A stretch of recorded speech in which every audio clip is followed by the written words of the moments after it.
మొండి బావ గడసని మరదల పిల్ల ఎపిసోడ్ 34 ట్రెండింగ్ పిల్లలు కదా, వాళ్ళకి నచ్చిన బట్టలేవో ఉంటాయి కదా, అవన్నీ తీసుకొని రండి మీరు వెళ్ళి అన్నారు. సరేనండి అన్నారు.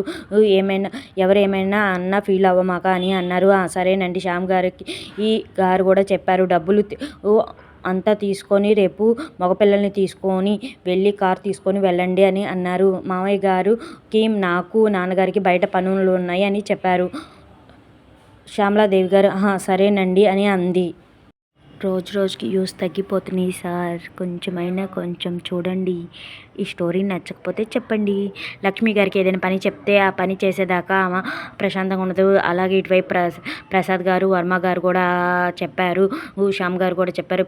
మగపిల్లల్ని తీసుకొని బయలుదేరండి అని అన్నారు.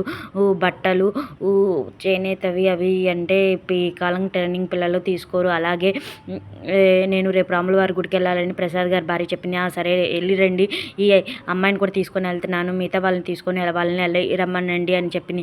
ఆ పెద్ద మనవాడిని పిలిచి వెంకీ రేపు కావాల్సిన ఎవరికి ఏమేమి కావాలో అవన్నీ చూసుకోమని చెప్పి డబ్బులు ఇచ్చారు కొంత. ఈలోపు ప్రసాద్ వర్మ మరియు వర్మ గారు ఇద్దరు బయటకు వచ్చి ఫోన్లు మాట్లాడుకుంటూ బయటకు వచ్చారు. దీంట్లో చాలా మిస్టేక్స్ ఉన్నాయి ఫ్రెండ్స్, ఎక్స్క్యూజ్ చేసేసేయండి. నా స్టోరీ మీకు నచ్చట్లేదా? వ్యూస్ కూడా రావట్లేదు, చాలా కష్టపడి పెడుతున్నాను.